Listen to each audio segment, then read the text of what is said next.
Assalamualaikum warahmatullahi wabarakatuh. Jumpa kembali di program Puasa Puisi bersama saya di Barapati Raja Channel Puisi. Saya ingin menyapa teman-teman pada malam hari ini dengan satu topik yang saya kira cukup menarik. Kita akan membahas mengenai salah satu sosok sastrawan legendaris dari Nusa Tenggara Timur, Kakek Batu Seribu Malam Umbu Landu Paranggi. Beliau tepatnya berasal dari Pulau Sumba. Kita tahu bersama bahwa sang Kakek Batu Seribu Malam ini telah mewakafkan seluruh hidupnya demi pengabdian di jalan sunyi, yaitu puisi. Pengalaman perjumpaan saya dengan beliau dalam beberapa waktu yang lalu, tepatnya di Pulau Dewata, kurang lebih hampir satu malam kami bercakap dan berbincang-bincang mengenai puisi dan kehidupan kebudayaan di Indonesia pada umumnya. Ada satu hal yang menurut saya sangat menarik ketika dalam 4 jam percakapan awal kami berbicara tapi tidak saling memandang mata. Ada semacam vibrasi yang pelan-pelan terbuka di antara kami. Percakapan pun mengalir dengan begitu puitik di sebuah rumah yang teduh. Saya masih mengingat salah satu pernyataan beliau ketika itu pada saya. Umbu Landu Paranggi berkata pada saya seperti ini, "Bara, usiamu sekarang sudah berapa tahun?" Saya bilang saya sudah mencapai 33 tahun.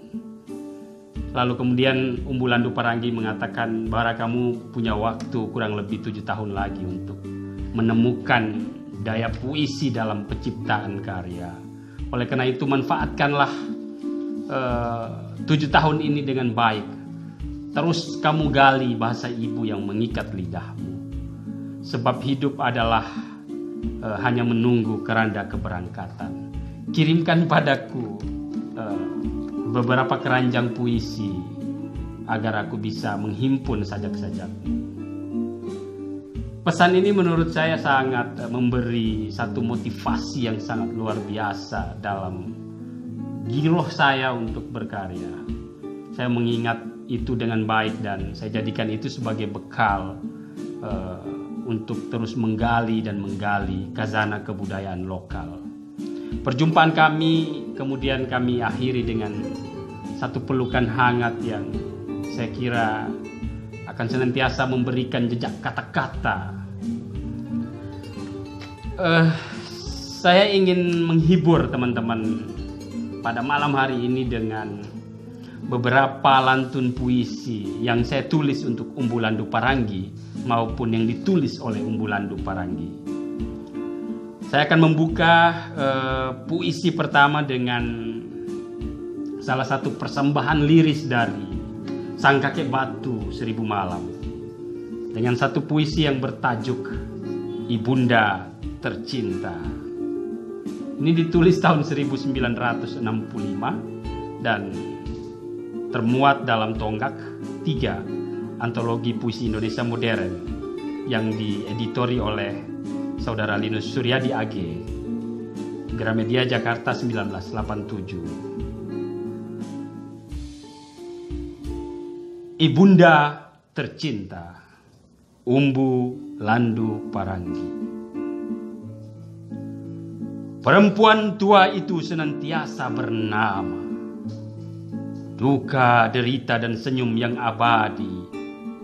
Tertulis dan terbaca jelas kata-kata puisi dari ujung rambut sampai telapak kakinya.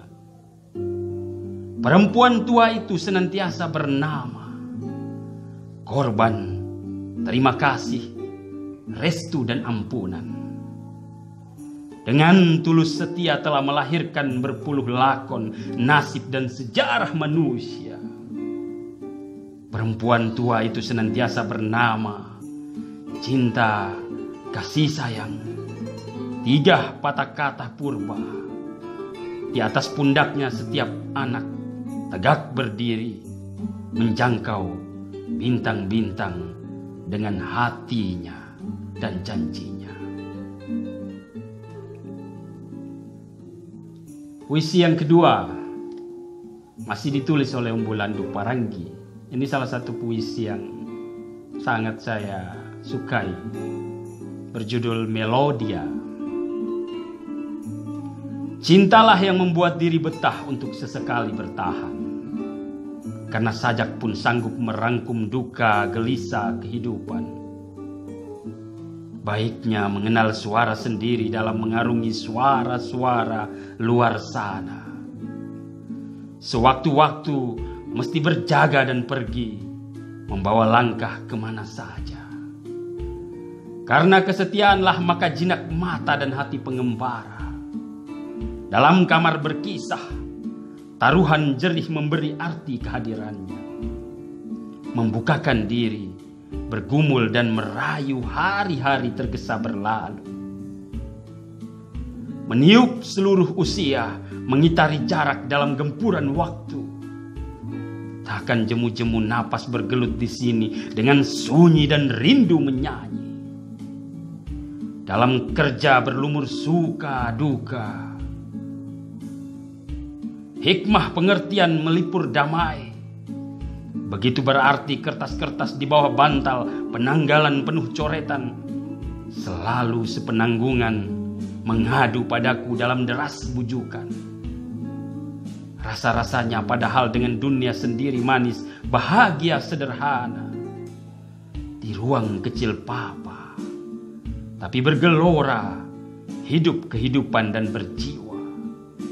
Kadang seperti terpencil, tapi gairah bersahaja harapan impian yang teguh mengolah nasib dengan urat biru di dahi dan kedua tangan. Oke, dua sajak manis dari Umbu Landu Paranggi. Oke, selanjutnya saya akan membacakan salah satu sajak yang saya dedikasikan untuk Umbu Landu Paranggi dalam buku Pacar Gelap Puisi yang berjudul Lamafa. Puisi ini terilham dari ritus atau peristiwa tradisi mengambil ikan paus sebagai salah satu khazanah kekayaan kebudayaan lokal di timur Indonesia dari Lamalera. Saya mencoba memberi amsal terhadap sosok legendaris ini sebagai Lamafa, sebuah kiasan yang menggambarkan tentang dia sebagai juru tombak puisi dalam jagat kesusastraan Indonesia.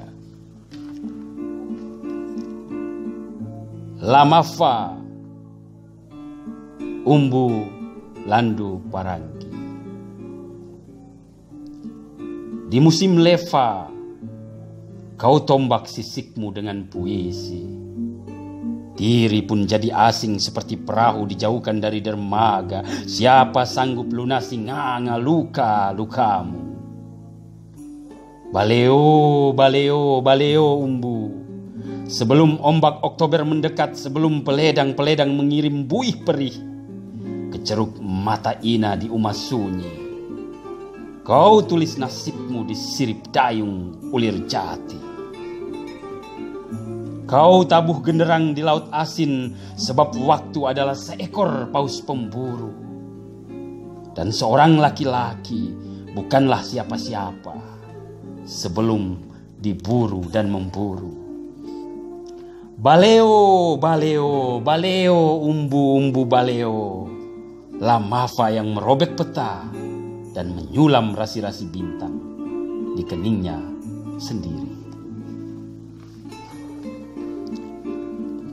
Demikian beberapa puisi yang menemani kita pada malam hari ini. Dari Umbu Landu Paranggi kita tahu bahwa hakikat dari puisi adalah sesungguhnya senantiasa menyembunyikan diri dari balik rahasia percakapan.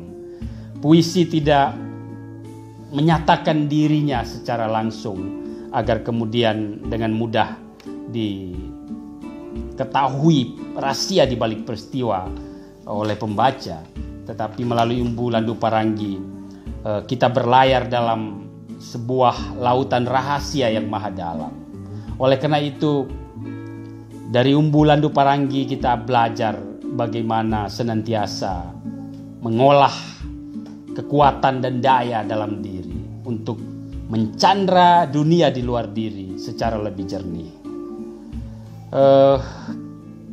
Dalam tajuk ini saya juga memberikan semacam satu pengharapan agar kakek batu 1000 malam ini semoga senantiasa dilimpahkan kesehatan, semoga beliau baik-baik saja dan senantiasa memiliki semangat dan giroh untuk terus menyalakan api puisi di negeri ini dan Indonesia Timur secara khusus.